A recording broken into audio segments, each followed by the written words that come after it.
నన్ను మాట్లాడినండి రా బాబు, ముందల కొంచెం కాసేపు ఒక్క నిమిషం రా బాబు. ట్రయల్ రేట్ ఉంది, పచ్చడే దీని అమ్మ మామూలుగా ఉంది. అదే రోటి పచ్చడి ఉంటుంది చూసావా, రోటి పచ్చడి అమ్మ మొగుళ్ళలాగా ఉంది.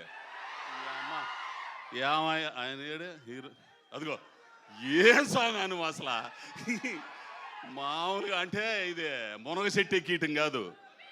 మిగతా చాలా సినిమాలు మీ హీరోగా చాలా చేశారు, చాలా చూసాం. కానీ దీనమ్మ ఈ సినిమా ఏం స్వామి ఎట్టుంది, హాలీవుడ్ సినిమా ఉన్నట్టుంది, తెలుగులో ఇంగ్లీష్ సినిమా ఉన్నట్టుంది తెలుసా. అదిగో ఒక ఆయన ఉన్నాడు అక్కడ నిలబడి, బక్కగా ఉంటాడు అసలు. ఆ మనిషి ఏంది, ఆ మనిషి ఎట్ట చేయించాడు. ఇదిగో ఏమయ్యో ఆయన రమ్మని ఒకసారి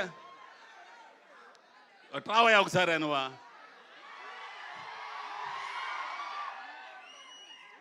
ఈ పిల్లోడు ఎవరో తెలుసా, కార్తీక్ ఘట్టమనేని డైరెక్టర్. ఎర్రగా తీశాడు అబ్బాయి. సరే ట్రైలర్ నచ్చింది కదా, సంక్రాంతికి దీని అమ్మ అసలు మామూలుగా ఉండకూడదు. ఏందే అన్ని సినిమాలు బాగా ఆడాలా, ఈ సినిమా బాగా ఆడాలా, అది మీ చేతుల్లో ఉంది.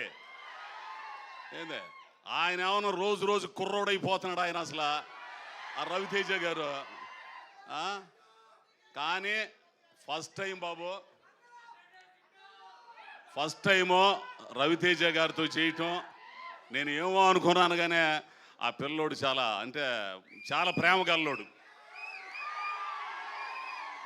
ఒక రకంగా చెప్పాలంటే ఈ క్యారెక్టర్ నాకు రావడానికి కారణం కూడా ఆయనే. ఆ గోషిని దెంకొచ్చి పెట్టండి అన్నాడు నన్ను. ఏంది మరి నేను న్యాయం చేశాను అనుకుంటున్నాను. సంక్రాంతి బరిలో నిలబడుతుంది, ఈ ఈగలు పుంజు కొట్టలా అంతే. థ్యాంక్ యూ అజయ్ ఘోష్ గారు. మీ స్పీచ్ కూడా పచ్చడే, మంచి రోటి పచ్చడిలాగే ఉంది మీ స్పీచ్ కూడా. Thank you. అండ్ ఇప్పుడు స్టేజ్ పైకి ఇన్వైట్ చేసేద్దాము రైటర్ మణిబాబు గారిని. మణిబాబు గారు రైటర్, అలాగే ఎడిటర్ ఉత్తర గారు.